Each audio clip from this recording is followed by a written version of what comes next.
Hello everyone, आपका स्वागत है मेरे चैनल एस्पायरेंट्स यूपीएससी आईएएस में। मैं आज आपको 15 मार्च 2022 के द हिंदू का एनालिसिस देने वाली हूं। तो चलिए शुरू करते हैं।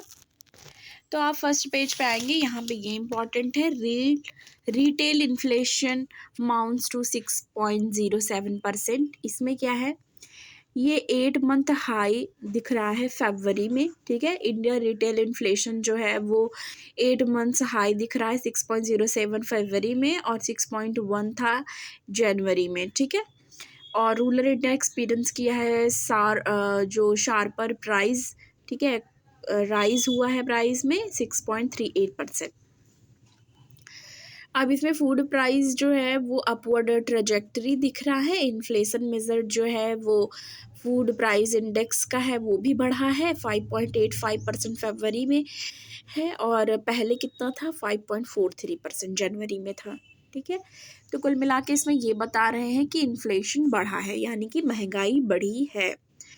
फूड एंड वीवरेज, ठीक है, जैसे कि खाद्य पदार्थ और वीवरेजेस जो हैं पीने के, ठीक है, उनमें क्या हुआ कि ये हिट ही किया है 15 मंथ्स हाई, मतलब 15 महीनों में ये हाई दिखा रही सी कंडीशन। और जो इसके प्राइजेस हैं वो भी राइज किए हैं। जो भी एडिबल ऑयल्स हैं, एडिबल ऑयल्स मतलब जो खाने वाले तेल होते हैं, जैसे सरसों का तेल हो गया, जिनको आप मस्टर्ड ऑयल भी कहते हैं, सनफ्लावर है, ठीक है, और जितने भी सनफ्लावर हो गए और रिफाइंड वगैरह, तो एडिबल ऑयल्स जो हैं उनके भी प्राइसेस इंक्रीज़ हुए हैं।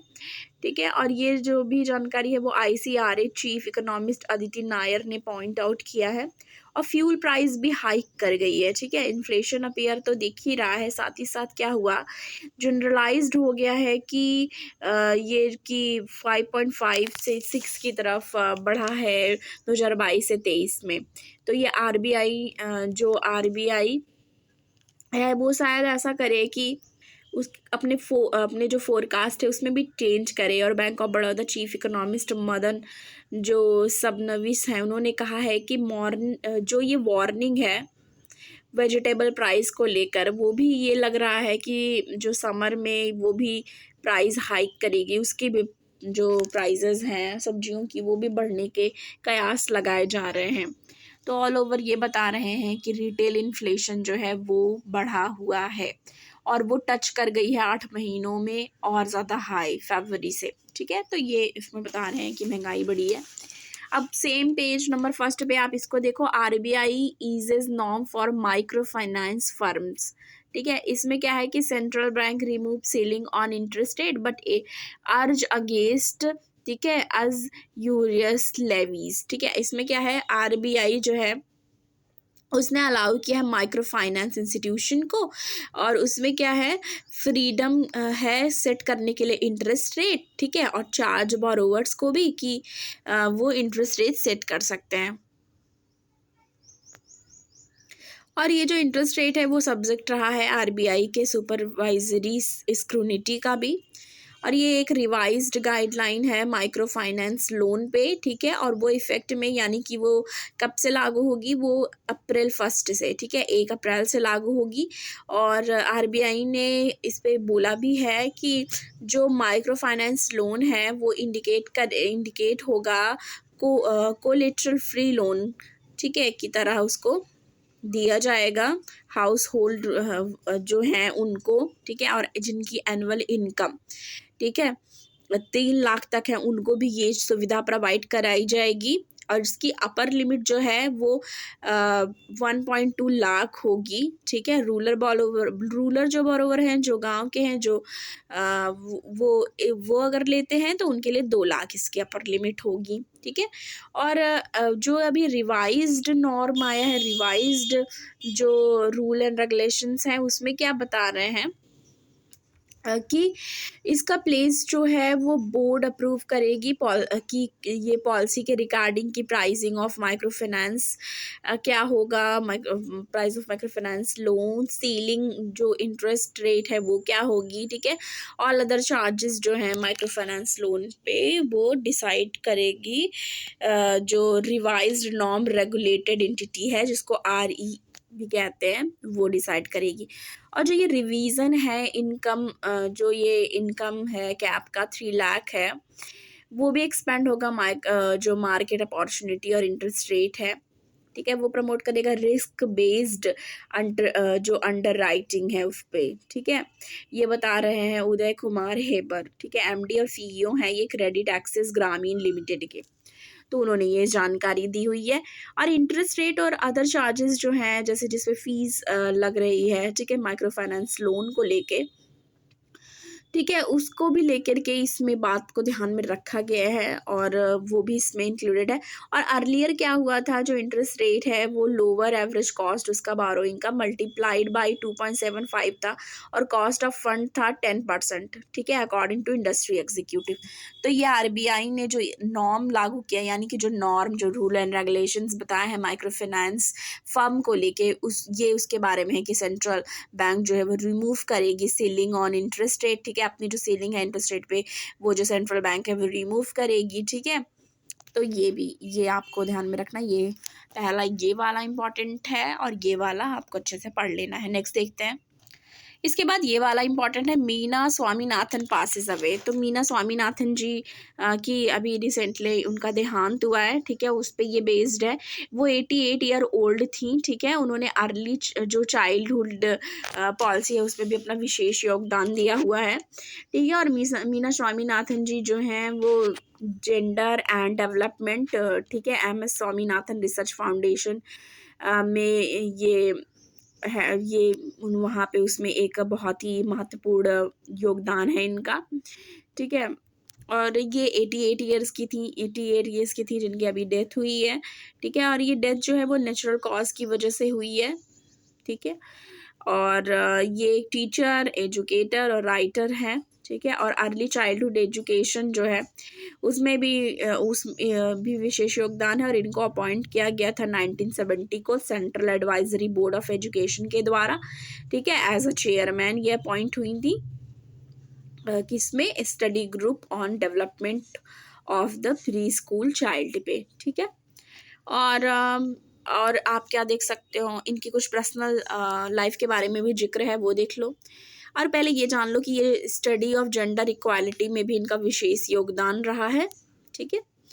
और ये जो है वो फाउंडर मेंबर हैं centre for women development study जो न्यू दिल्ली में है 1980s में, उसकी ये फाउंडर मेंबर भी रह चुकी हैं और ये वाइस चेयरमैन भी रह चुकी हैं 1987 से लेके 1993 तक। और मिस स्वामीनाथन जो हैं ये इन्होंने अपना जो MA है वो कंप्लीट किया इकोनॉमिक्स में, ठीक है, कैम्ब्रिज यूनिवर्सिटी से। और इन्होंने BEd और MA किया है पंजाब यूनिवर्सिटी से। और ये पैदा हुई थी बॉम्बे में, ठीक है, 29 मार्च 1933 को। और ये जो है अपने अभी इसमें क्या है कि इनके जो हस्बैंड है वो एग्रीकल्चरल साइंटिस्ट MS स्वामीनाथन, उनका नाम तो आपने ज़रूर सुना होगा, बहुत सारे लोगों ने सुना होगा, बहुत बड़ा नेम है ये MS स्वामीनाथन जी। और उनकी 3 डॉटर्स हैं, सौम्या स्वामीनाथन जो चीफ साइंटिस्ट है वर्ल्ड हेल्थ ऑर्गेनाइजेशन में, और दूसरी जो है वो मधुरा स्वामीनाथन, वो प्रोफेसर और इकोनॉमिक एनालिसिस यूनिट में है इंडियन स्टैटिस्टिकल इंस्टीट्यूट बेंगलुरु में, और चेयरपर्सन और MSSRF भी है। और ये जो नित्या राव है इनकी जो 3rd डॉटर हैं वो डायरेक्टर हैं NIST university of east Anglia UK में, ठीक है। तो इनका बहुत सारा कंट्रीब्यूशन भी रहा है बहुत सारी फील्ड में, मतलब बेसिकली डेवलपमेंट और वुमेन से रिलेटेड इनका विशेष योगदान रहा। तो कंट्रीब्यूशन इनका gender equality, women and child development में भी रहा है, ठीक है। और इनको बहुत सारे लोगों ने श्रद्धांजलि दी, इसके बारे में भी मेंशन है, ठीक है, कि तमिलनाडु चीफ मिनिस्टर जी आए थे और मल्टी फेसेस पर्सनालिटी और एजुकेशन ADIM के लीडर्स भी आए थे। तो मतलब लोगों ने श्रद्धांजलि, क्योंकि ये बहुत ही एक बड़ा नेम है और उन्होंने डेवलपमेंट के लिए, चाइल्ड के लिए, वुमेन के लिए, ठीक है, और इक्वालिटी के लिए, जेंडर इक्वालिटी के लिए बहुत अच्छा काम करा हुआ है। तो ये एक ऐसी पर्सनैलिटी है, इनके बारे में भी पढ़ना ज़रूरी है, पूछ सकता है। आगे देखते हैं। एडिटोरियल वाले पेज पे आप लोग आ जाओ। इसमें एक ये है फ्रेगमेंटिंग वर्ल्ड ऑर्डर यूनाइटेड नेशन, इसको पढ़ लीजिएगा, आप रफली पढ़ लीजिएगा क्योंकि अभी प्रीलिम्स नज़दीक आ रहे हैं और जो लोग बिगिनर हैं उनको भी रफली पढ़ने की ज़रूरत है। मैंने आपको जैसे कि बोला ही है कि मैं बुक बताऊँगी उसमें एज इट इज़ है, फिर भी अगर आप अच्छे से इसको रफली पढ़ के चलिए, ठीक है। ये आपको ऐसे राइटिंग इस सब में भी आपको हेल्प कर सकता है। और ये है न्यू डील, ये आप पढ़ लीजिए। और ये है the war cold fact and what India need to glean, ठीक है, ये पढ़ लीजिए। आगे देखते हैं क्या इंपॉर्टेंट है। अब ये वाला जो न्यूज़ है 32 new road along China border, ठीक है, ये वाला भी बहुत ज़्यादा इंपॉर्टेंट है। इसमें क्या है, post Galwan government has approve for this project, Rajya Sabha report. अब राज्यसभा की रिपोर्ट में ये है कि जब पोस्ट गलवान यानी कि गलवान की घाटी में आपने देखा, आपको पता ही होगा पहले भी कि जब अटैक हुआ था उसके बाद इस रोड प्रोजेक्ट को लाने की बात करी गई थी। अब इसमें क्या है, पोस्ट गलवान इंसिडेंट क्या हुआ, गवर्नमेंट ऑफ इंडिया ने सैंक्शन किया 32 रोड को, ठीक है, 32 रोड को लेकर के सैंक्शन किया कि 32 रोड बनाए जाएंगे चाइना बॉर्डर पे, ठीक है। और अभी उसमें से 8 रोड बनने शुरू भी हो गए हैं, ठीक है। और ऐसा राज्यसभा रिपोर्ट में बताया गया है। और मिनिस्ट्री ऑफ होम अफेयर्स जो है उन्होंने इन्फॉर्म किया है, पार्लियामेंट्री पैनल जो है 32 हेलीपैड भी कंस्ट्रक्ट करने की बात कर रही है और जिसको अपग्रेड भी किया जाएगा चाइना बॉर्डर पे, ठीक है। और ये जो रिपोर्ट है, report on demand for grant है 2022 से 23 को, ये मिनिस्ट्री ऑफ होम अफेयर्स ने ये बताया कि बाई पार्लियामेंट्री स्टैंडिंग कमेटी ये हेड की जाएगी, कांग्रेस लीडर आनंद शर्मा इसको हेड कर रहे हैं, लीड कर रहे हैं, ठीक है। और इसमें बस यही है, आपको इतना जानना है कि रोड बनाए जा रहे हैं चाइना बॉर्डर पे, जिससे कि आप देखते होंगे बहुत सारी चीज़ें चलती रहती हैं इंडिया चाइना के बीच में LAC पे, तो इससे बहुत ज़्यादा चीज़ों के लिए सुविधा हो जाएगी, वहाँ पे जाना इजी हो जाएगा। और कोई भी अगर सिचुएशन ऐसी बनती है, ना हो तो अच्छा है, पर अगर ऐसी बनती है तो हमारी तरफ से भी सहूलियत रहेगी वहाँ के लिए, ठीक है। और ये पिक्चर में भी दिखाया गया, work has started on 8 road while 32 helipad will come up along all stretches, ठीक है। तो ये बता रहे हैं कि स्टार्ट कर दिया गया है रोड बनाना, ठीक है। ये बहुत ज़्यादा इंपॉर्टेंट है, इसको भी आपको पढ़ लेना है। इसके बाद आप वर्ड वाले पेज पे आ जाओ। इसमें यह है Russia edge closer to Ukraine capital, ठीक है। इसमें यह बता रहा है कि रशिया का जो एज है वो क्लोजर हो रहा है यूक्रेन कैपिटल के, ठीक है। तो ये रशिया और यूक्रेन से रिलेटेड है, इसको आप रफली पढ़ लेना। इसमें अगेन वही सब है कि जेलेंस्की ने जो बोला था, जो मैंने पहले आपको भी बता दिया है कि नेटो को कि impose a no flying zone करने को कहा था नेटो से, पर उसने ऐसा नहीं किया। उसने डायरेक्शन को इंटरवेंशन को मतलब ऐसा करा कि डायरेक्ट इंटरवेंशन करने को मना कर दिया कि हम वार का हिस्सा नहीं है, ऐसा बोल दिया, ठीक है, ठीक है। और ये सब बात वही सब अगेन रिपीट है। Russia representative were meeting via video conference on Monday, Ukraine president adviser and Kremlin spokesperson से, तो क्रेमलिन से बात हुई थी, ये भी बताया था आपको मैंने पहले वीडियोस में, ठीक है। नेवल ब्लॉकेड ये सब चल रहा है, तो अगेन वही है रशिया और यूक्रेन से रिलेटेड, इसको आप रफली पढ़ लेना। उसके बाद ये Iran foreign minister head to Moscow for nuclear talk, इसमें क्या है, negotiation start for Russian demanded new guarantees. अब इसमें क्या है कि यूरेनियन फॉरेन मिनिस्टर जो है हुसैन अमीर अब्दुल्लाहियान, उन्होंने क्या हुआ, वो गए मॉस्को, ठीक है, वो जाएंगे मॉस्को, ठीक है। अभी क्या है, दिक्कत क्या है कि ईरान न्यूक्लियर डील स्टार्ट हुआ है जो एबिड न्यू रशियन डिमांड के, ठीक है, उसको लेके बात की जा रही है। इसमें क्या है, मोर देन 10 मंथ टॉक हुआ है वियना में, ठीक है। अभी इसमें क्या है, ये एक लैंडमार्क, ठीक है, ये एक रीन्यू करने के बाद चल रही है, जो एक लैंडमार्क था उसको रीन्यू करने की बात चल रही है, जो 2015 में joint comprehensive plan of action था JCPOA, ठीक है, उसको लेकर के बात है। US then put the ball in Iran and Russia court. अच्छा, ये US का भी इन्वॉल्वमेंट है इसमें, ये सब बता रहे हैं। और जो रिमेनिंग इशू है जो पॉइंट कर रहा है बिटवीन US और between us and United state need political decision in Washington, ये भी बोल रहे हैं कि पॉलिटिकल डिसीजन लेना पड़ेगा जो उनके और जो US के बीच में एक इशू क्रिएट कर रहा है उसको लेके है। और रशिया और ईरान जो है उनकी टाइज़ जो है और भी इम्प्रूव हुई है रिसेंट जो कुछ कुछ सालों में ईरान और रशिया की जो टाइज़ है वो इम्प्रूव हुई है उनको। और ये भी है कि एक सेंट्रल रोल है जो इन्फोर्सिंग 2015 का जो पैक्ट है उनका, पर्टिकुलरली एक्सेस इन रिच यूरेनियम और यूरेनियम को लेके। तो यूरेनियम फ्रॉम तेहरान से यूरेनियम लेने को लेकर के भी ये एक अच्छा कदम है और इससे टाइज़ उनकी और मजबूत होने की बात कही जा रही है। जो ईरानियन एनालिस्ट अहमद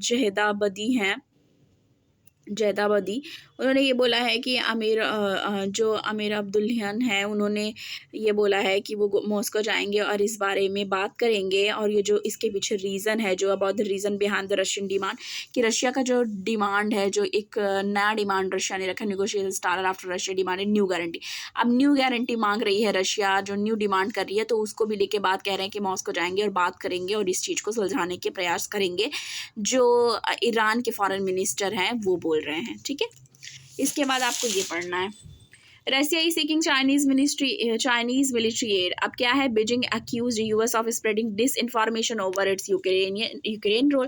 अब इसमें क्या है, रशिया ने क्या हुआ कि बोला कि चाइना से उनको मदद चाहिए, ऐसी बातें आ रही थी। यूएस मीडिया ने रिपोर्ट किया कि रशिया ने चाइना से बात करी है और मिलिट्री और इकोनॉमिक एड को लेके। ठीक है, अब इसमें बीजिंग ने रिफ्यूज़ किया है। बीजिंग से चाइना की तरफ से इस बात को नकारा गया है कि ऐसा नहीं है, और जो वाशिंगटन है वो एक झूठी और गलत अफवाह फैला रही है, डिसइंफॉर्मेशन और maliciously spreading disinformation over Chinese role in Ukrainian war. ठीक है, तो वो बोल रही हैं कि वाशिंगटन जो है वो गलत अफवाह फैला रही है चाइना का जो रोल है यूक्रेन को लेके उसके ऊपर। ठीक है, और मॉस्को जो है उन्होंने ये भी पूछा, ये भी बोला कि ऐसा बता रहे हैं वो कि मॉस्को ने बीजिंग से इकोनॉमिक असिस्टेंस भी मांगा है, मतलब इकोनॉमिक सहायता मांगी है, क्योंकि एक हैवी चांसेस इम्पोज्ड हुआ है उनके ऊपर।